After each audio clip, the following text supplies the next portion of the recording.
Our next guest is the real-life mother behind the TikTok account Momma Cusses and the author of her New York Times best-selling book Momma Cusses, A Field Guide to Responsive Parenting. She's here in St. Louis as part of her book signing tour and also in our Show Me studio. So joining me live now is Gwenna Lakeland. Gwenna, thank you so much for being here today. Hi, thank you so much for having me. Your city is amazing and an underrated gem of the Midwest. Well, thank you for saying that. That is what we've been trying to say on this show for years.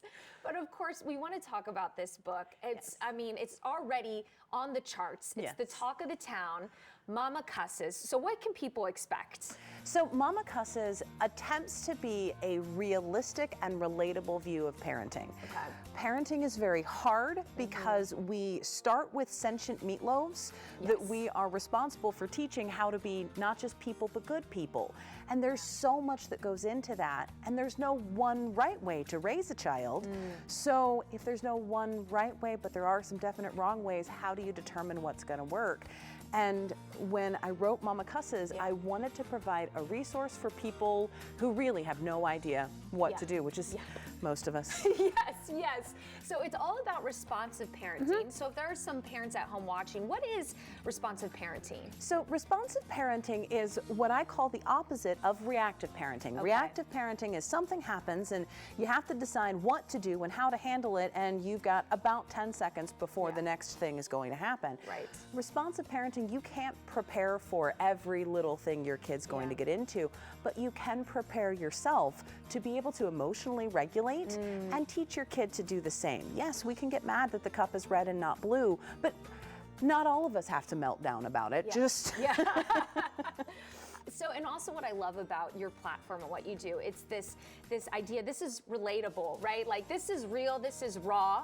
So why don't we talk about what the presence that you've created on social media? So when I first started on social media, it was because my then 12-ish year old had found TikTok and asked her dad, hey, can I download this app? And he's like, yeah, it's like Spotify or something. It's not. He thought it was like a music app because it's called TikTok. There's a music note on it. And I knew that it was social media, and I was like, okay, yes, in order to do that, I have to be on it.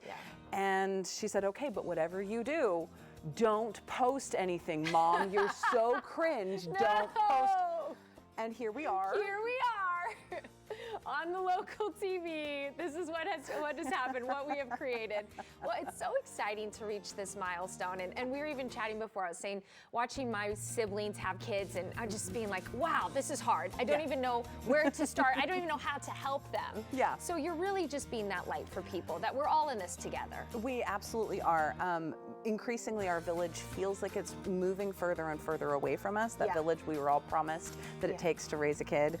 And I'm hoping that this book and my social media presence and other of my fellow creators like Tori Phantom and Rachel, Lack of Impulse Control, we can sort of bridge that digital gap. It's never going to be a replacement for an in-person village, but we can help a little bit. We sure can, and you can meet people right here today in St. Louis. So again, you have the chance to meet Gwenna tonight at High Point Theater for her reading and book signing hosted by Left Bank Books. Thank you so much for joining us today, adding a little light to our studio. And congratulations. Thank you so much.